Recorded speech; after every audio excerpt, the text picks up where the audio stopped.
আমার মুসলমান ভাইরা, কিয়ামতের দিন এত কঠিন দিন হবে, এত ভয়ানক দিন হবে। ওই দিন জমিনটা তামার মতো হয়ে যাবে আর উত্তপ্ত হয়ে যাবে। এই যে মাথার উপরে লক্ষ লক্ষ কোটি কোটি মাইল উপরে সূর্য থাকার পরেও গরমের দিনগুলোতে যখন আমাদের মাথার উপরে গরমের রোদের তাপ পড়তে শুরু করে আমরা সহ্য করতে পারি না, ঠিক কি না?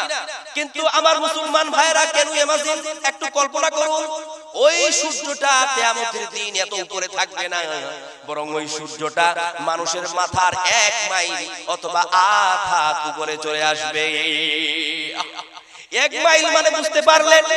কোন কোন হাদিসে 1 মাইল বলতে 1 মাইলকে ধরা হয়েছে, আবার কোন কোন জায়গায় এই হাদিসের তাফসীর করতে গিয়ে বলা হয়েছে যে 1 মাইল মানে হলো সুরমার একটা কাঠি দানা।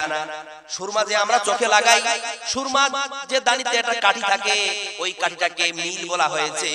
এতটা মানুষের নিকটে সূর্যটা চলে আসবে। আল্লাহ রে আল্লাহ, যখন মানুষের মাথার এত উপরে সূর্য, সূর্যের রোদ্দুর মানুষের মাথার উপরে পড়তে লাগবে আর জমিনটা তামার ন্যায় হয়ে যাবে, উত্তপ্ত হয়ে যাবে। মানুষের মাথার উপরে রোদ্রের তাপ এমন ভাবে পড়বে, রোদের তাপে মানুষের মাথার মগজটা গলে গিয়ে কান আর নাকের ছিদ্র দিয়ে মোমবাতির মতো গলে যাবে।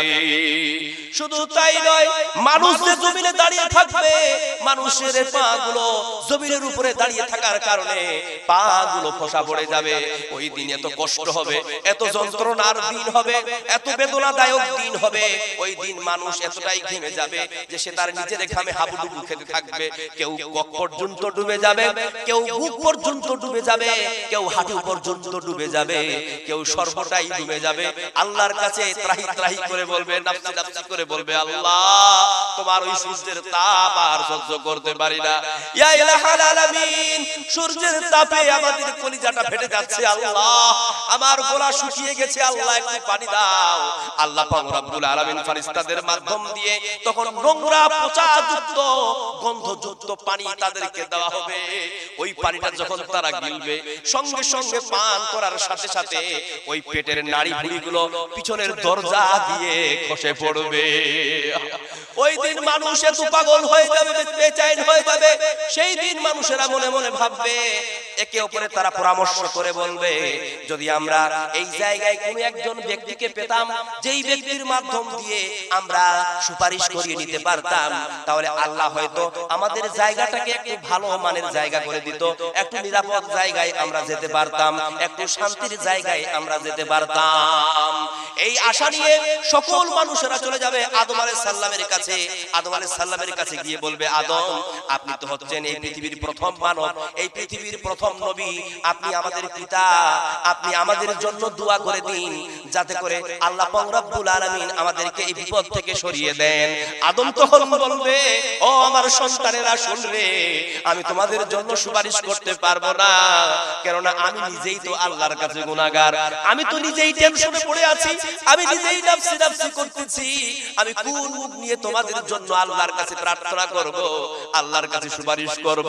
সুতরাং তোমরা আমার দ্বারাই হবে না, তুমি অন্য কারো কাছে যাও। তখন তারা নূহ আলাইহিস সালামের কাছে যাবে, একই উত্তর পাবে।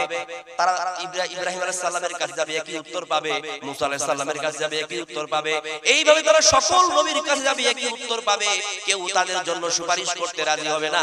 শেষ পর্যন্ত তারা দৌড়াতে দৌড়াতে নবী মুহাম্মদ সাল্লাল্লাহু আলাইহি সাল্লামের কাছে যাবে। যখন তারা নবী মুহাম্মদ সাল্লাল্লাহু আলাইহি সাল্লামের কাছে গিয়ে পৌঁছাবেন, তারা আবেদন করার পূর্বেই নবী মুহাম্মদ সাল্লাল্লাহু আলাইহি সাল্লাম সাজদায় অবনীত অবস্থায় তারা দেখতে পাবেন। জোরে বলুন সুবহানাল্লাহ। অলরেডি নবী সাজদায় অবনীত হয়ে আছে, চোখের জলে জমিন ভিজিয়ে দিয়েছে, আল্লাহর কাছে ক্রন্দন করতেছে।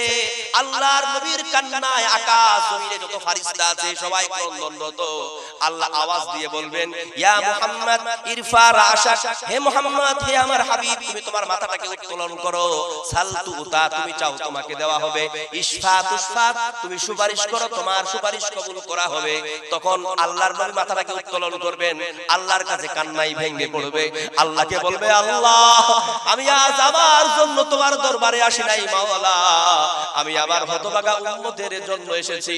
আমার উম্মতরা বড় দুর্বল আল্লাহ গো, আমার উম্মত তোমার ওই জাহান্নামের শাস্তি বরদাস্ত করতে পারবে না মাওলা, তোমার জাহান্নামের আযাব সহ্য করতে পারবে না মাওলা, তুমি আমার উম্মতদেরকে নাজাত দিয়ে দিও। আল্লাহ রাব্বুল আলামিন বলবেন, হে নবী শোনো, যদি প্রকৃতপক্ষে তোমার উম্মতরা তোমার অনুসরণ অনুকরণ করে, তোমাকে মহব্বত করে, তোমাকে ভালোবাসে, আমি আল্লাহ তোমাকে বললাম তোমার প্রত্যেকটা উম্মতকে আমি জান্নাত দিয়ে দেব। জোরে বলুন সুবহানাল্লাহ, লিল্লাহি তাকবীর।